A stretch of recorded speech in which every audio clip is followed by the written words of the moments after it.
para sobat tani dan teman-teman penyuluh ini di saung atau gubuk di desa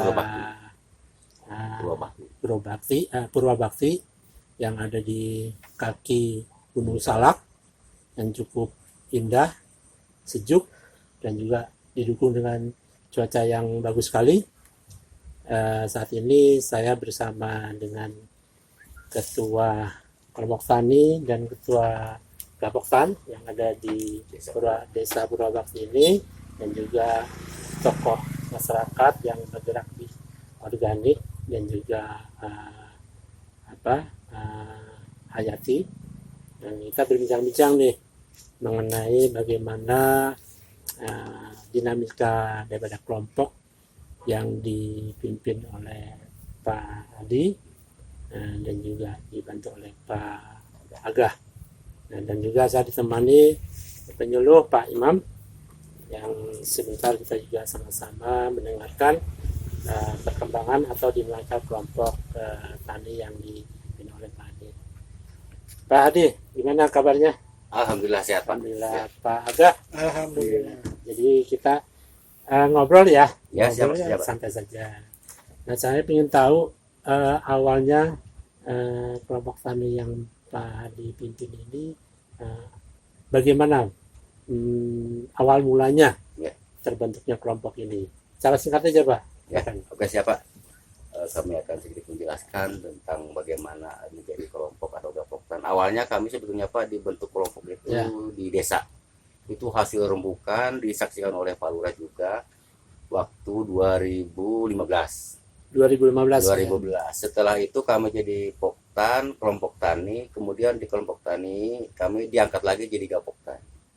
Nah, itu pun hasil musyawarah para sepuh-sepuh atau tokoh-tokoh masyarakat yang ada di Desa Purwabakti. Alhamdulillah dari situ sampai sekarang dari 3 kelompok menjadi 5, sekarang sudah bertambah lagi berkembang jadi 11 kelompok. 11 kelompok dan 1 gapoktan. Dari 1 gapoktan. Dan yang awalnya kelompok tani ini anggotanya berapa jumlahnya Pak? Dulu 25 ya. Dari kelompok, kemudian naik jadi 50 orang, sekarang diangkat jadi gapoktan menjadi 337 orang. Ya, dari segi usaha taninya umumnya usaha tani aja, apa aja Pak? Di sini Pak terbagi, yang 5 poktan itu khusus di padi, yang 2 poktan di perkebunan, contohnya kebun kopi, kebun kapol, juga kebun cengkeh, yang 3 poktan itu ada di holding. Jadi jumlahnya berapa anggota? 11. Enggak, berapa anggota? Jadi ada 377. Nah, dari awal sampai sekarang ini sebetulnya tujuannya apa itu terbentuknya kelompok tani atau gapok tani ini? Mungkin Pak Adi bisa ceritakan. Tujuan kami sebetulnya gini Pak, memang ada sedikit yang kesatuan di kelompok itu karena kita ini memang terutamanya banyak silaturahim lah seperti itu ya. Itu terutamanya. Keduanya sering kita ini mendapat seperti kelompok-kelompok bantuan ini kan harus tepat sasaran, bahwa kelompok itu adalah sebagai wadah. Nah itu mungkin alhamdulillah dari beberapa kelompok ini yang sudah dapat bantuan khususnya di Desa Purwabakti. Nah kemudian kami juga dibantu oleh teman seperti Pak Agah ini di Desa Ciasmara. Kalau Pak Agah ini ya, ini sangat membantu juga Desa Purwabakti karena Pak Agah ini punya kemampuan seperti yang tadi diceritakan bahwa kemampuan Pak Agah ini adalah di pestisida nabati atau pesnab. Nah kami pun yang gapoktan di Desa Purwabakti ini sangat membutuhkan orang yang seperti Pak Agah ini. Ini alhamdulillah ini Pak Agah itu membantu ke desa kami lah, terutama ke Gapoktan Jaya Bakti. Awalnya kan saya dengar kelompok Bapak atau Gapoktan Bapak bergerak di organik. Sebelumnya apa itu sebelum organik itu kenapa pindah ke organik? Mungkin juga Pak bisa ceritakan.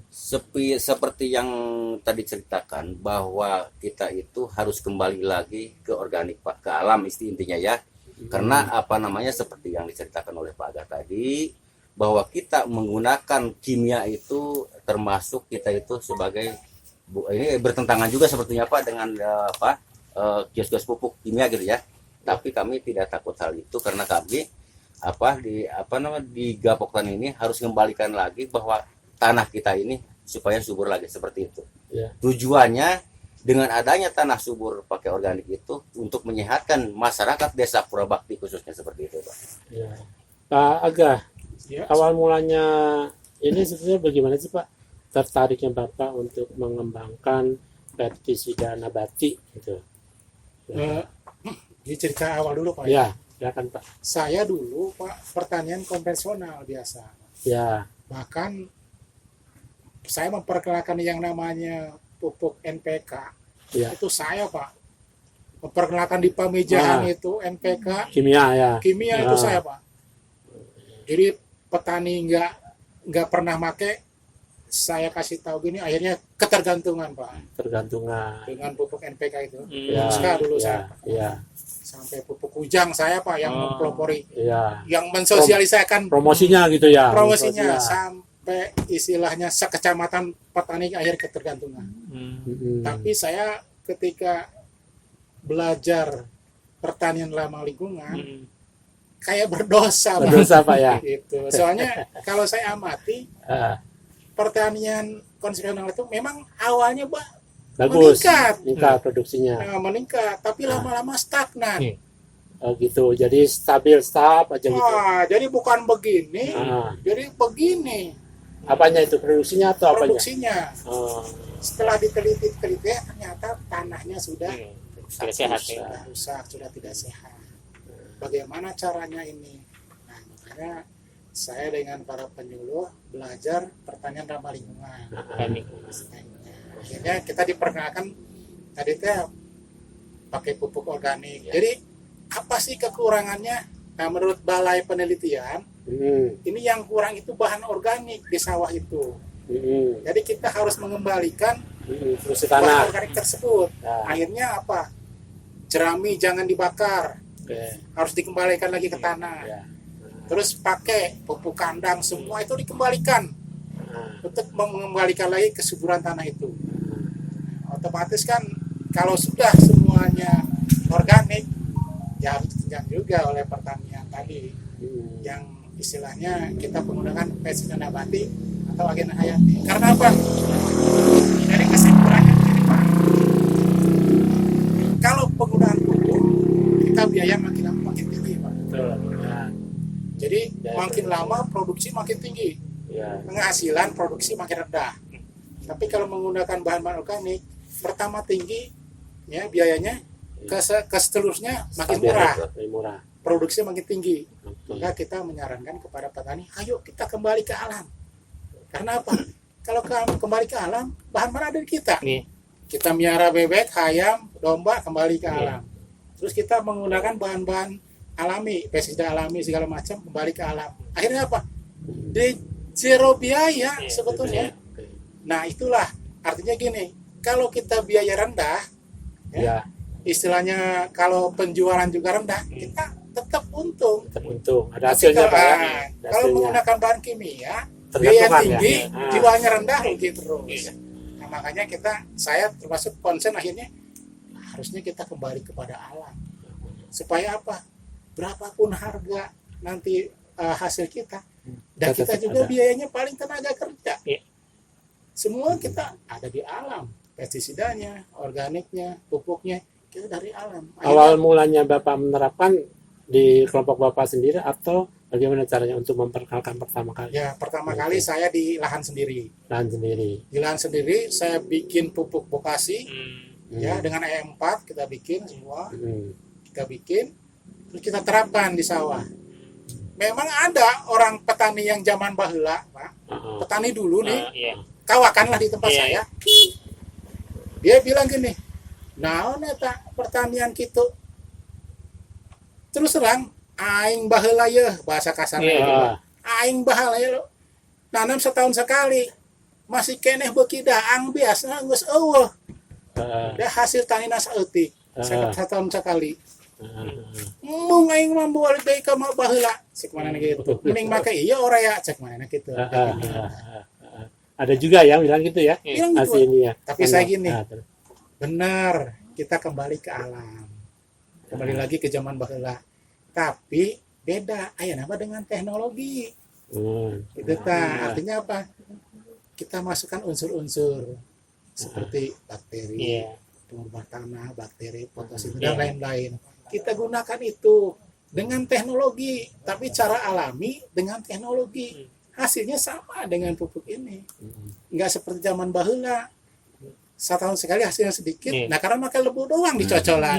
Nah, kalau dulu untung sawah teh masih alami. Iya. Penduduk masih sedikit, Pak. Ah, Terkontaminasi air juga masih ini. iya.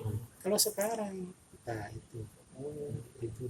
Nah, ini kita terus Pak sampai sekarang. Tahun berapa awal mulanya itu Pak? Saya 2005-an. 2005 ya, berarti ya cukup sudah lama ya.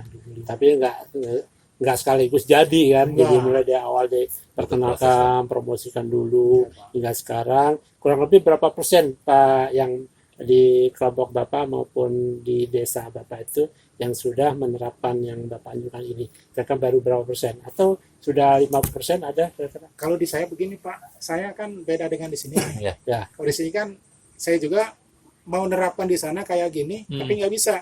Karena di Ciasmara itu hampir, kalau menurut saya ya, jadi si air itu sudah terkontaminasi. Oke. Jadi di sini itu di Ciasmara Pak, pusatnya pertanian baheula. Ah, Jadi dari gunung sana tuh udah terkontaminasi air teh, Oke. kimia Pak. Ya, ya, ya. Nah, saya nggak bisa nyebut ini teh pertanian organik, nggak mau. Di daerah desa Bapak Nah, ya. makanya saya bikin pertanian yang ramah lingkungan. Iya. Karena apa? Kita pakai semi Pak, Betul. jadi mengurangi kimia. Hmm. Itu aja. Ya, ya, ya. Bahan organik dipakai terus. Jerami jangan dibakar. Itu Pak.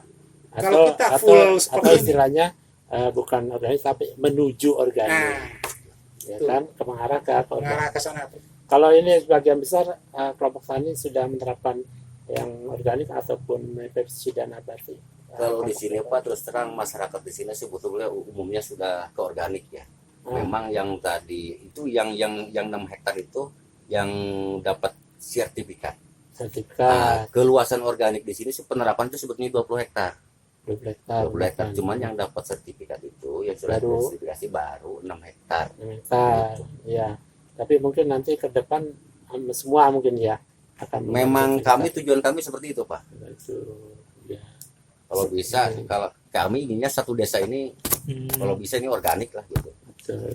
Nah, ke peran penyuluh yang ada di sini bagaimana terhadap kelompok?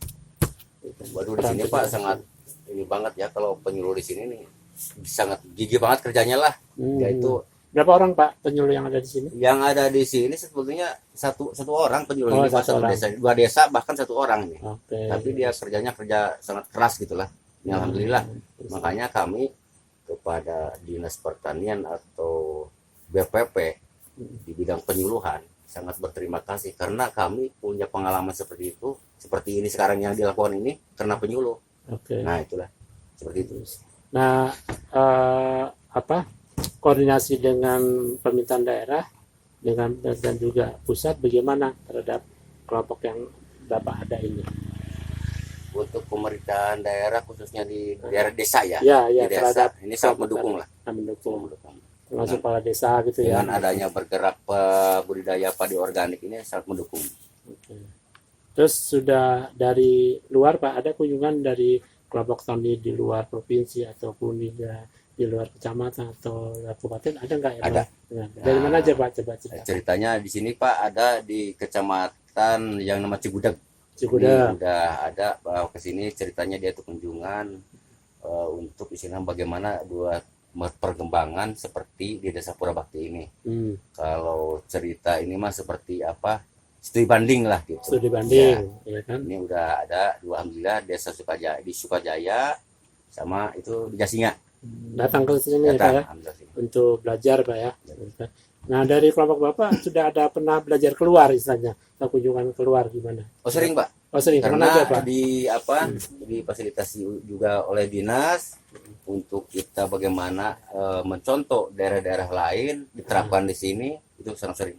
Kemana aja coba Pak?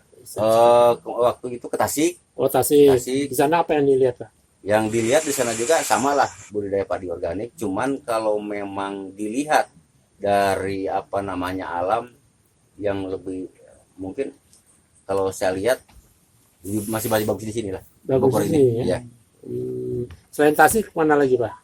Tasik pernah juga ke Cianjur. Cianjur. Ya. Apa yang lihat di sana, Pak? Di sana ya seperti itu juga, karena di sana itu kan cara penerapan teknologinya itu di sana itu memang sudah bermasyarakat.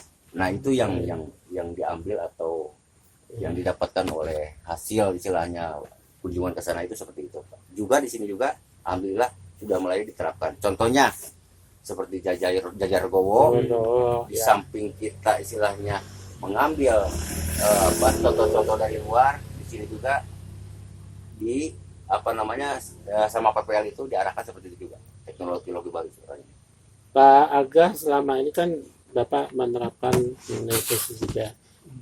Selain dari belajar sendiri, pernah nggak Bapak mengikuti pelatihan atau BIMTEK dari yang disediakan oleh pemerintah? Ya, Dari mana aja, Pak? itu dari BPOPT BPOPT Cianjur. Terus selain itu dari mana aja? dari Dinas Pertanian Kabupaten. Kabupaten. Oke. Pernah Bapak belajar keluar, maksudnya ke provinsi lain atau ke kabupaten lain itu? Paling studi banding biasanya. Studi banding. Studi banding aja. Di banding. Terus dia juga yang dari luar juga ke kita saling ini aja. Misalnya tukar misalnya. Itu aja. Nah, untuk harapan ke depan Pak Adi terhadap kelompok ini itu gimana, Pak?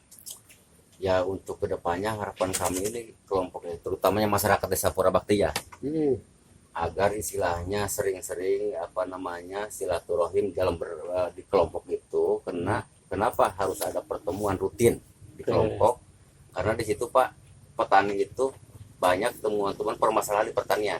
Nah harapan kami seluruh kelompok yang ada di Desa Purabakti ini lebih meningkat lagi atau lebih maju lagi untuk membangun Desa Purabakti, khususnya umumnya untuk membangun Kabupaten Bogor maju seperti itu. Oh, gitu. Nah, harapan ke depan Pak Aga, harapan ke depan terhadap masyarakat di sini, Pak. Kalau saya sih ingin ya kembali ke alam lah gitu. Karena apa?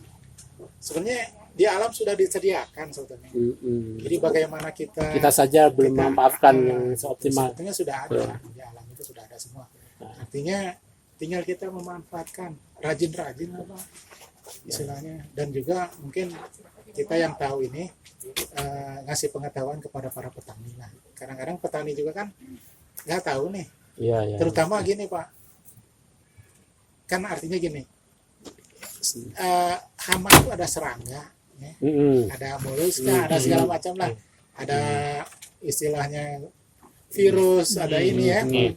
Nah petani itu Jamur, harus virus, tahu itu dulu.